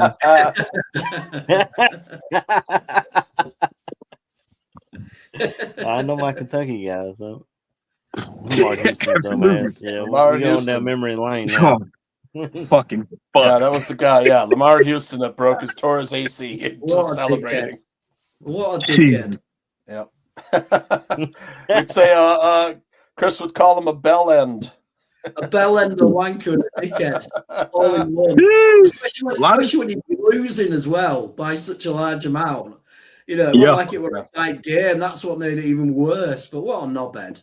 Yeah, I think the Buccaneers had a kicker that celebrated and he tore his AC too. Martin Grammatica or something like that.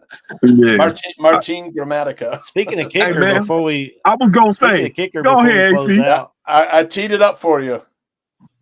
Yeah, they were talking about it in the chat, and I watched it last night. The Jacksonville Jaguars hit a 70-yard field goal, fellas. Yeah, if this happens in the regular season, it's a record by like 4 or 5 yards. Yeah, it's insane, and I couldn't believe. First of all, there's a kicker that wears number 39. That's weird to me. And second of all, how? And we got a kicker that's turning down 50-yarders. Remember last year, Doc? Can't do it, coach. We got a punt. And I love Cairo.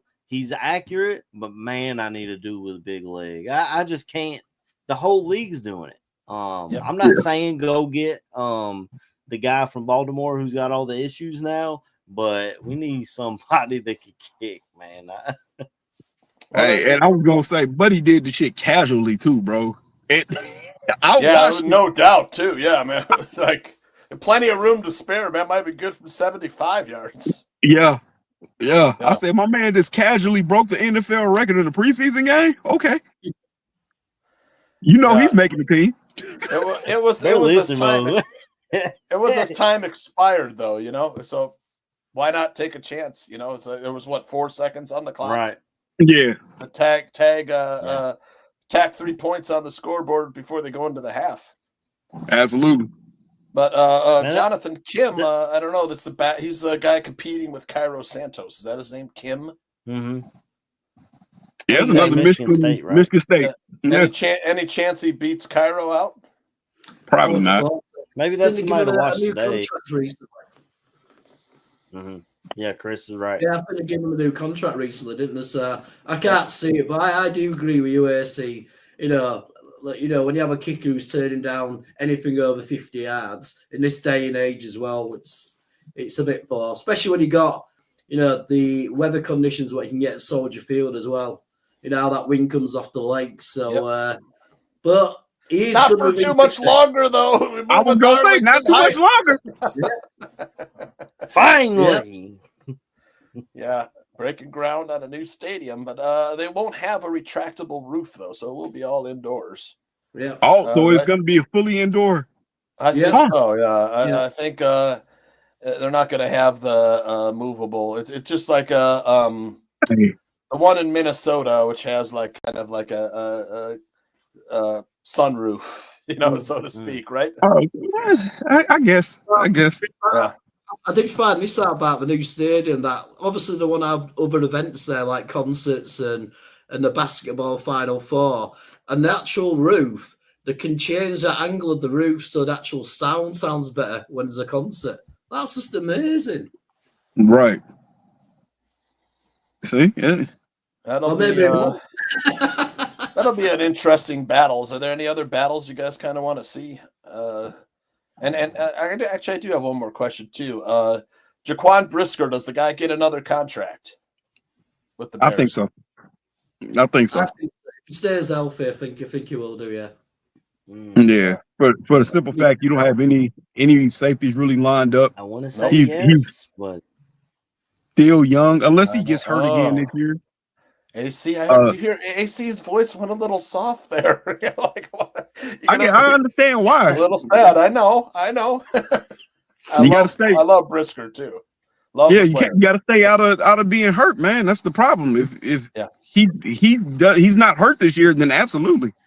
If he finds a way that he gets another concussion, I'm not gonna lie, brother. You might have to consider hanging it up at that point because it's been too many in too short of a time.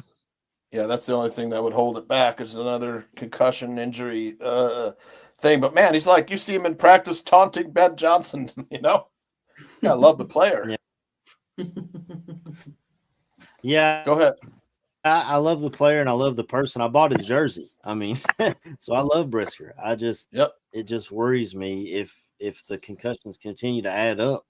I mean, we talk about Tua's concussions, and Brisker plays a position where you're always getting hit. There's no way to avoid getting hit as a safety, whether you're getting blocked by a lineman or a running back coming downhill or even receivers, deep in their routes.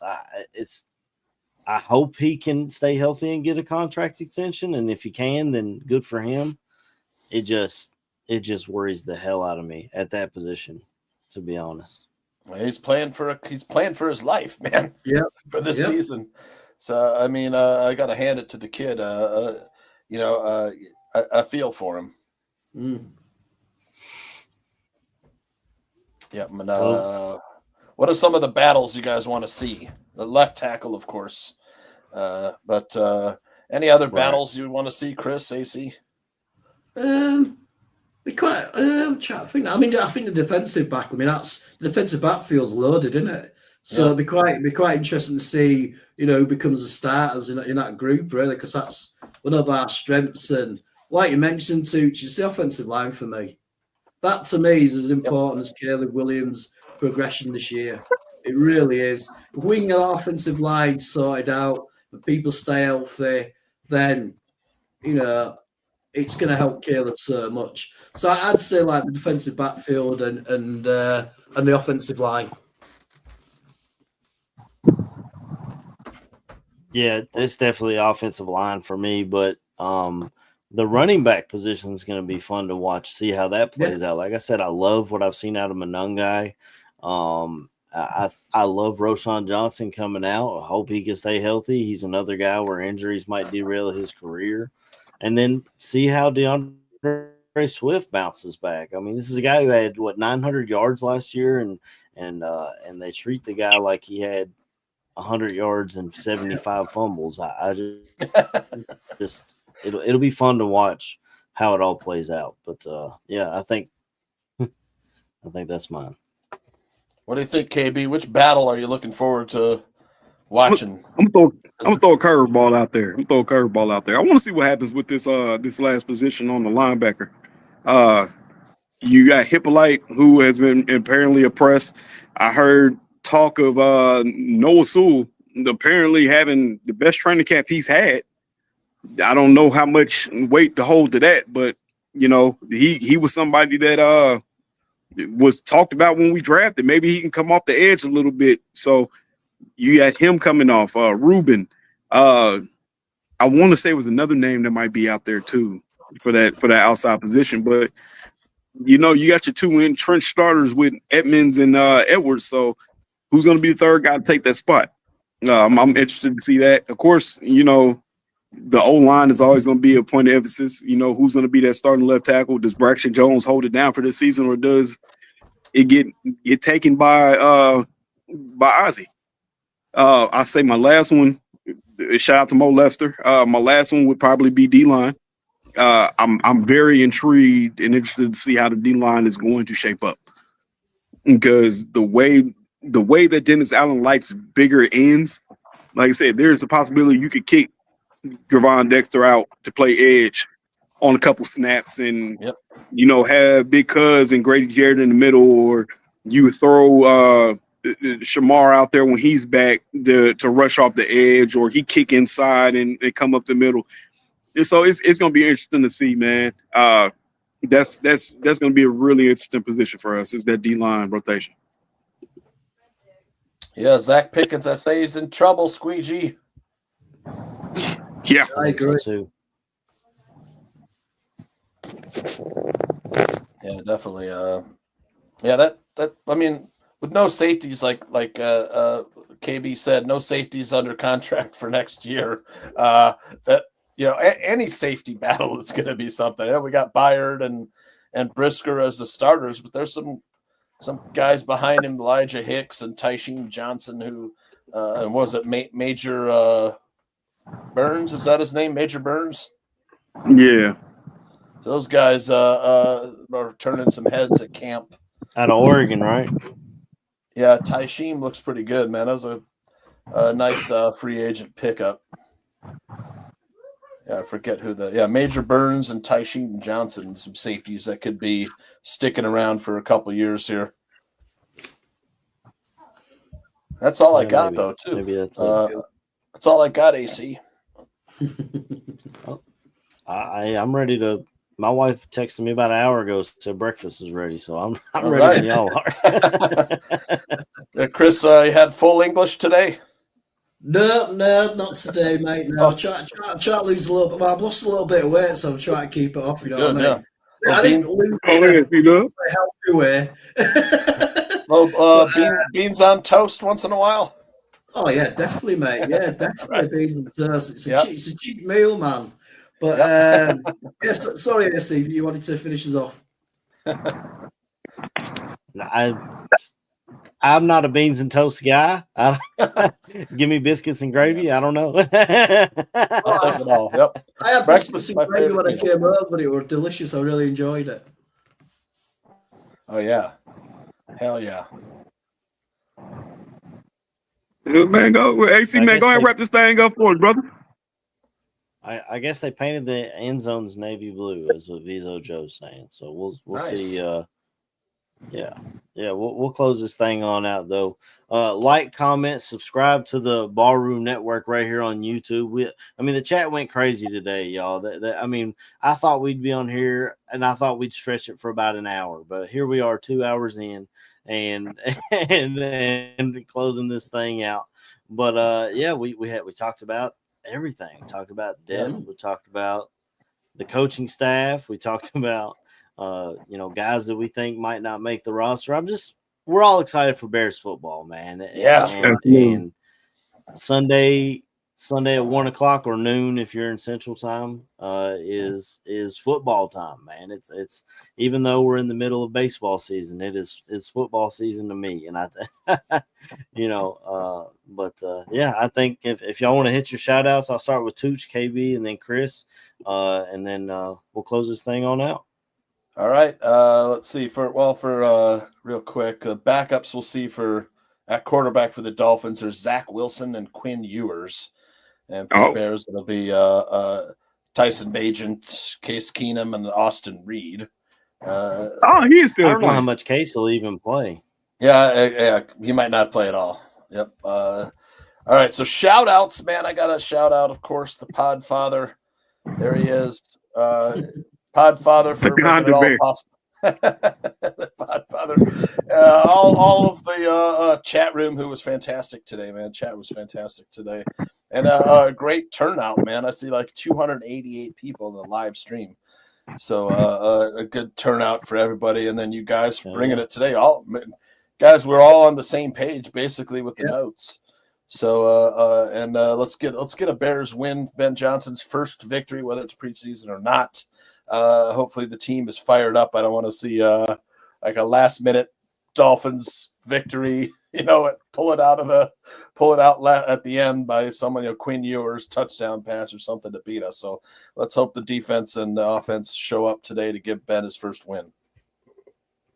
All right, man. Shout out to everybody in the chat, man. It feels good to be back, man. It feels amazing to have everybody back in the chat. I'm saying? I've seen a lot of the usual suspects in there, man. Hey, man, we appreciate everybody that's along for this ride with us, man.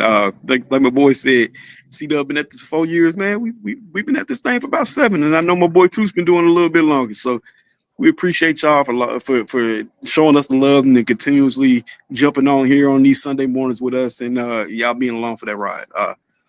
Shout out to the Bears, man. Y'all do your thing today. Get a dub. And most importantly, shout out to my boys on the pod, man. It's good to have my brothers back on this thing with the OG tailgaters. You feel me? We standing behind this thing, trying to get some barbecue popping. Hey, man, I love you boys, man.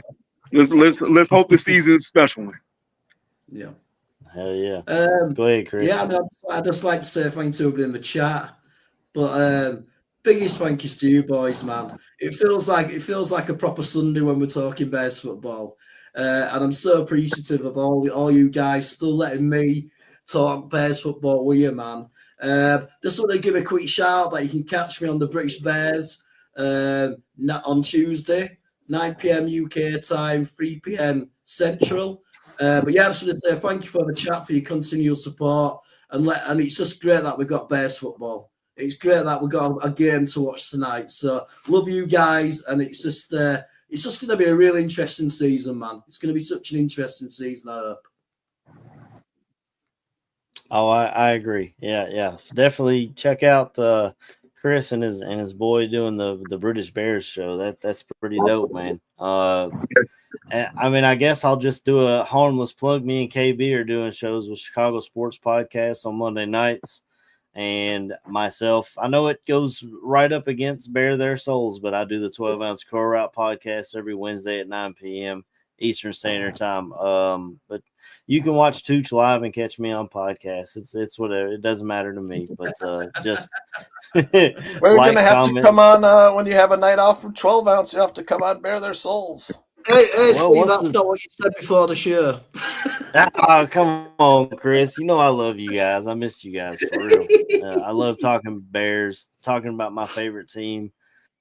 And it seems like we're on the right track, fellas. That's the main. I know Bears drink the Kool-Aid every offseason. I know Bears fans always bet the over. But man, this one feels different. I can't explain it. This one feels different. But yeah, the number one thing is to come out of this thing, this preseason healthy and ready for the season. I'm excited to see the steps that we take and get a dub today. And with all that, we'll just leave everybody. Shout out to the chat. We'll just leave everybody with a bear down. Bear down. Bear down.